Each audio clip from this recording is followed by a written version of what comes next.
से पहला सवाल आपसे ये पूछना चाहूँगा कि लॉकडाउन पीरियड में हमने अब तक क्या क्या हासिल किया और हमारी जर्नी कैसी रही है अब तक की। मनोज जी, आप जैसा जानते हैं कि लॉकडाउन जो है वो मार्च के अंतिम सप्ताह में शुरू हो गया था जी और अब हम मई में हैं, मई के सेकेंड हाफ में हैं। इतने दिनों में ये बड़े सौभाग्य की बात रही है कि हमारे जो राज्य में कोई भी कोविड का केस नहीं हुआ है और हम लोग कोविड फ्री हैं इंटायरली। लेकिन ये जो समय रहा है इसमें हम लोगों ने जो हेल्थ इंफ्रास्ट्रक्चर क्रिएट करना जी और जो क्वारंटाइन संबंधी इंफ्रास्ट्रक्चर क्रिएट करना है, इसमें काफ़ी काम हुआ है। और आप ये जानते भी होंगे कि पहले वेंटिलेटर्स नहीं थे हमारे यहाँ, तो वो कई जगह इंस्टॉल कर दिए गए हैं और क्वारंटाइन फैसिलिटीज़ भी बनाई गई हैं और वो यूज़ हो रही हैं।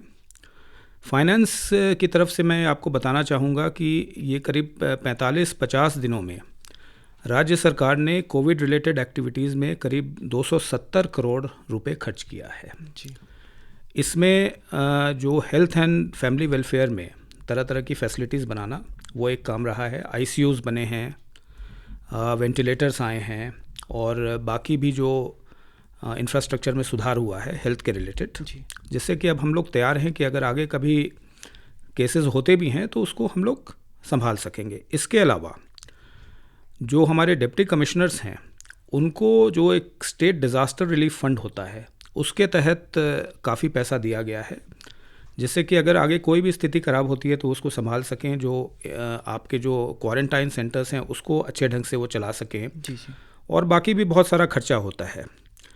फिर इसके बाद जो सरकार है, राज्य सरकार ने, आपको ये शायद पता होगा कि सरकार ने one time financial assistance for poor and vulnerable people of Arunachal Pradesh, जी इसमें वन टाइम असिस्टेंस हम लोगों ने दिया था।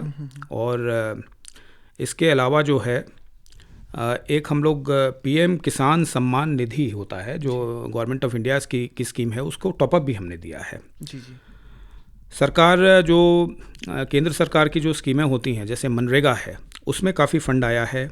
उसके बाद जो हमारे बच्चे हैं पोस्ट मैट्रिक स्कॉलरशिप है जी उनको भी हम लोगों ने स्कॉलरशिप दे दिया। सो कुल मिलाकर के करीब 270 करोड़ हम लोगों ने 45 और 50 दिन में खर्च किए हैं, जो कि एक काफ़ी बड़ी रकम है। जी बिल्कुल सर। तो सर जैसे कि आपने अभी बताया कि हमारे राज्य ने 270 करोड़ रुपए अब तक खर्च किए हैं, तो सर इसी से एक अहम सवाल जो जोड़ना चाहूँगा। अभी हाल ही में आत्मनिर्भर भारत पैकेज की घोषणा की गई थी, तो सर इस पे हमारा राज्य जब ये आ जाएगा, ये रिलीफ फंड जब मिलने लगेगा हमें, तो किन किन सेक्टर्स पे ज़्यादा प्रायोरिटीज़ देंगे, किस पर ध्यान देने वाले हैं? आत्मनिर्भर भारत जो आप जानते हैं कि ये 20 लाख करोड़ रुपए की स्कीम बनाई गई है। जी जी और इसमें अक्रॉस द बोर्ड सभी सेक्टर्स हैं, चाहे वो छोटे बिज़नेस हों, बड़े बिज़नेस हों। फिर उसके बाद जो एम्प्लॉयमेंट जनरेशन की स्कीम्स होती हैं जैसे मनरेगा स्कीम होती है वो भी इसमें है। और बहुत एक अरुणाचल के लिए जो बहुत एक महत्वपूर्ण क्षेत्र है जी वो कृषि का क्षेत्र है। जी जी agriculture, horticulture, animal husbandry, fisheries, जी इन सेक्टर्स में बहुत ही पाथ ब्रेकिंग अनाउंसमेंट्स किए गए हैं, जिसका अगर हम लोग ठीक ढंग से इम्प्लीमेंटेशन करें तो आने वाले सालों में अरुणाचल प्रदेश को बहुत फ़ायदा हो सकता है और अरुणाचल प्रदेश एग्रीकल्चर के क्षेत्र में बहुत एक प्रोमिनेंट स्टेट बन सकता है। जी इसमें एक दो बातें मैं आपको बताना चाहूँगा।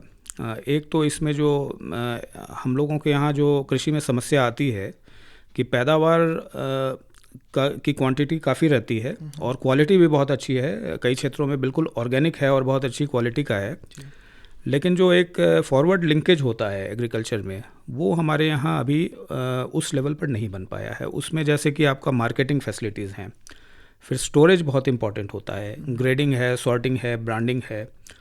तो ये जो आत्मनिर्भर भारत का पैकेज आया है उसमें इन चीज़ों पर बहुत ही जोर दिया गया है जी जी और इसको हम लोगों को आगे इम्प्लीमेंट करना पड़ेगा।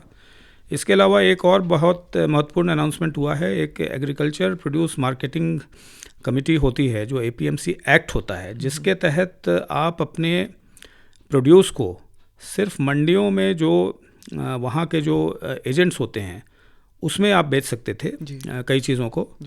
उसमें आगे जाकर रिलैक्सेशन होने वाला है, जिससे कि किसान जो है अपना जो सामान है वो कहीं भी बेच सकता है। एपीएमसी में होता ये था कि उसमें कार्टेलाइजेशन हो जाता था और किसान को जो है वो समुचित मूल्य नहीं मिल पाता था। जी एपीएमसी एक्ट है, अगर ये चेंजेस होते हैं तो उसमें फिर किसान को काफ़ी सहूलियत होगी। कॉन्ट्रैक्ट फार्मिंग के बारे में बहुत अच्छी बातें इसमें की गई हैं। जी जी सो कॉन्ट्रैक्ट फार्मिंग अगर आगे होता है तो उसमें ये सारी जो फॉरवर्ड लिंकेज की और क्रेडिट अवेलेबिलिटी की जो बात थी वो उसमें काफ़ी सहूलियत मिलेगी।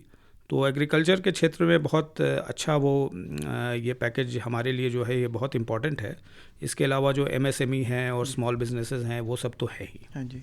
तो सर जैसे आपने अभी एमएसएमई का जिक्र किया है, तो ये जो एमएसएमई सेक्टर को जो इस लाभ होने वाला है, ये किस तरह का होने वाला है? ये वन टाइम रिलीफ फंड रहेगा या उनको लोन दिया जाएगा? इस पर थोड़ा सा अगर आप जानकारी देना चाहें तो। देखिए, ये भारत सरकार ने बहुत अच्छा निर्णय लिया है कि जो भी रिलीफ दिया है उसको एक प्रोडक्शन लिंक्ड क्रेडिट के फॉर्म में दिया है। जी होता क्या है कि अगर आप उसमें आउटराइट कैश ग्रांट देंगे जी तो वो इफ़ेक्टिवली यूज़ नहीं हो पाता है, कई बाकी चीज़ों में खर्च हो जाता है। तो इसमें जो है भारत सरकार ने मेनली इसको प्रोडक्शन लिंक्ड क्रेडिट दिया है। एमएसएमई और स्मॉल बिजनेसेस जो हमारे यहाँ के हैं उस पर हमारे जो माननीय वित्त मंत्री श्री चौना मेन जी ने अभी कुछ दिन पहले एक मीटिंग भी बुलाई थी। चैम्बर ऑफ कॉमर्स के भी लोग आए थे, उसमें एग्रीकल्चर पर भी चर्चा हुई थी। सो उसमें ये बात निकल कर आई थी कि आज के दिन जो स्मॉल बिजनेसेस या स्मॉल इंडस्ट्रीज़ हैं जी सबसे बड़ी उसकी समस्या वर्किंग कैपिटल की है। क्योंकि 45-50 दिन से जो बंद रहा है तो जो एक वर्किंग कैपिटल का साइकिल होता है जी वो टूट गया है। और जो फिक्स्ड कॉस्ट हैं जैसे कि वर्कर्स को पेमेंट करना और रेंट देना, ये सब चीज़ें चलती रही हैं। तो इस कारण से वर्किंग कैपिटल की बहुत सीरियस क्राइसिस है। जी जी तो उसमें उन्होंने जो चैम्बर ऑफ कॉमर्स वालों ने रिक्वेस्ट भी किया था कि इसमें सरकार कुछ रिलीफ दे।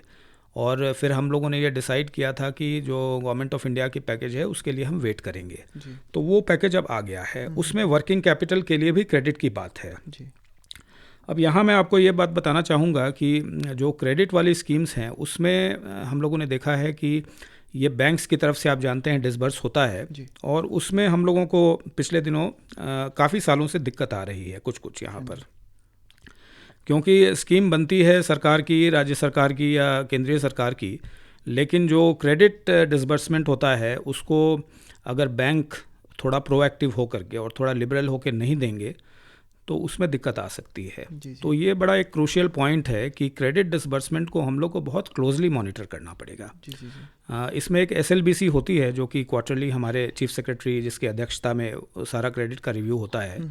लेकिन मेरा मानना ये है कि आज के दिन हम लोगों को एक कमेटी बना करके हर हफ्ते या हर 15 दिन पर जो क्रेडिट डिसबर्सल है सभी बैंक्स का हम लोगों को रिव्यू करने की ज़रूरत है इसमें। जी जी और ये अगर नहीं हो पाएगा तो क्रेडिट अगर नहीं मिल पाएगा तो इकॉनमी रिवाइवल नहीं हो पाएगा।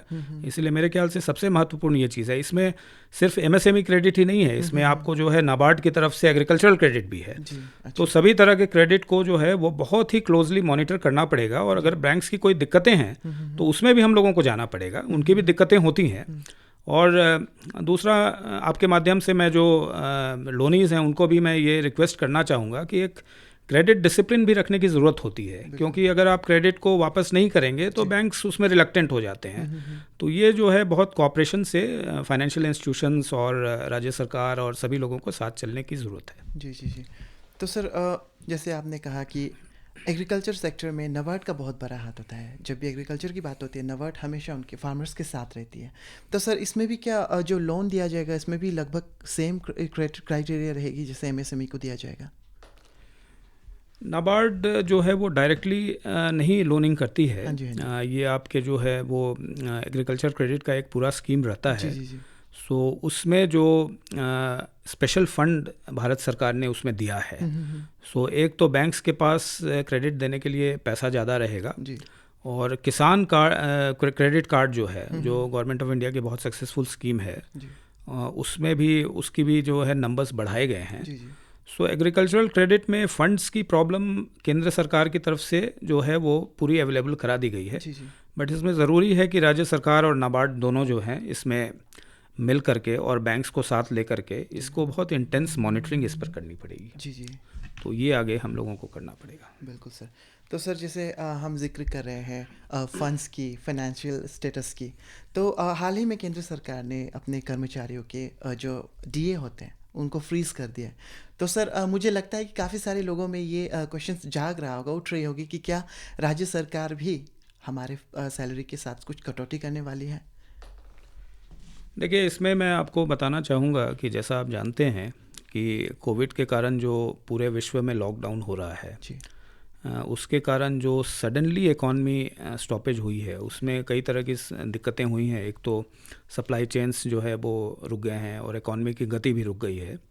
और आप देख रहे हैं कि जो वर्कर्स थे वो भी अपने अपने होम स्टेट में वापस जा रहे हैं। जी, जी, सो इसका इम्पैक्ट जो है वो डेफिनेटली केंद्र सरकार और राज्य सरकार दोनों के टैक्स रेवेन्यू पर पड़ा है। जी, जी, अब इसमें केंद्र सरकार ने ये भी सहूलियत राज्य सरकारों को दी है कि वो मार्केट से बोरोइंग ज़्यादा कर सकते हैं अपने जो टैक्स रेवेन्यू में जो कमी आई है जी, उसको पूरा करने के लिए। कुछ राज्य सरकारों में स्थिति थोड़ी ज़्यादा ख़राब है क्योंकि वो अपने ओन टैक्सेस से उनका बजट ज़्यादा चलता है। जी, जैसे अगर हम असम की बात करें या दिल्ली की बात करें या यूपी में भी जो खबर आई है, अरुणाचल प्रदेश की बजट की ये स्थिति होती है कि जो एक आपका जो है फाइनेंस कमीशन होता है, जी, उसके तहत जो सेंट्रल टैक्सेस में से जो हम लोगों का शेयर होता है जी, जी, वो दिया जाता है। और जो 15th फाइनेंस कमीशन है उसमें वो स्टेट के लिए बहुत अच्छा रहा है, बहुत फेवरेबल रहा है। जी, जी,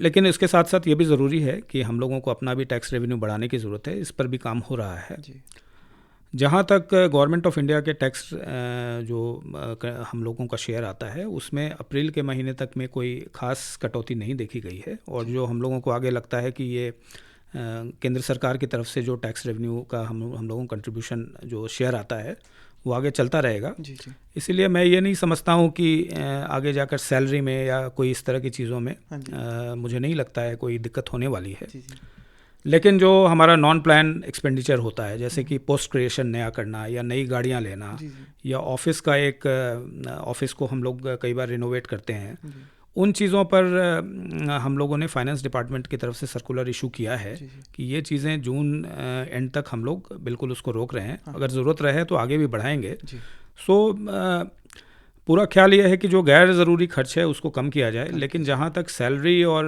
वेजेस, क्योंकि हम लोगों के यहाँ बहुत सरकारी और वेज वाले कर्मचारी हैं, तो उस पर हम लोग ध्यान रखेंगे कि उसमें कहीं कटौती नहीं होने जी। पाए। तो सर मतलब अभी कुछ समय के लिए हम बेफिक्र हो सकते हैं, कुछ समय के लिए।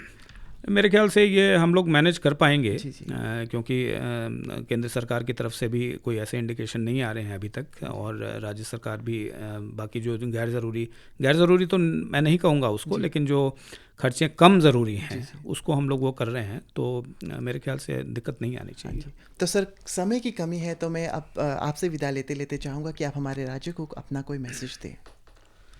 देखिए, मैं प्रिंसिपल सेक्रेटरी फाइनेंस होने के नाते से ये आपको यही मैं मैसेज देना चाहूँगा कि आगे के 1-2 साल जो हैं ये हम लोगों के लिए एक मुसीबत भी बनकर आई है, लेकिन ये अपॉर्चुनिटी भी है। जी, और जैसा मैंने आपको बताया कि एग्रीकल्चर के क्षेत्र में स्पेशली जो है अरुणाचल का बहुत बड़ा और एक स्पेशलाइज्ड एक जगह हो सकती है, क्योंकि हमारे यहाँ ऑर्गेनिक है और ऐसी चीज़ें उगती हैं जो बाकी जगह नहीं होती हैं। जी, तो जो आत्मनिर्भर भारत का एक जो पैकेज अनाउंस हुआ है उसको हम लोग पूरा इस्तेमाल करें। जी, और वोकल फॉर लोकल वो हम लोगों ने देखा भी है कि जब असम से सब्जी वगैरह नहीं आती थी तो यहाँ से ही हम लोग लेके करते थे। हाँ जी, तो कोई कारण नहीं है कि हम कई चीज़ों में आत्मनिर्भर ना बन पाएँ, जी, स्पेशली एग्रीकल्चर में तो करना चाहिए हम लोगों को। और बाकी जो मैं भी ये मैसेज देना चाहूँगा कि अब कोरोना वायरस के साथ हमें रहना है, ये प्रधानमंत्री का भी संदेश है। तो मास्क पहनना, सोशल डिस्टेंसिंग करना, इन चीज़ों से काफ़ी हद तक हम जो है उस कोरोना वायरस के साथ रह पाएंगे। जी, तो मैं सबसे अपने स्टेट के जितने भी अरुणाचल के जितने भी निवासी हैं उनसे यही रिक्वेस्ट करूँगा कि इस चीज़ को ध्यान रखें और साथ साथ जो है जो आत्मनिर्भर बनना है उसको भी करें हम। जी। तो डॉक्टर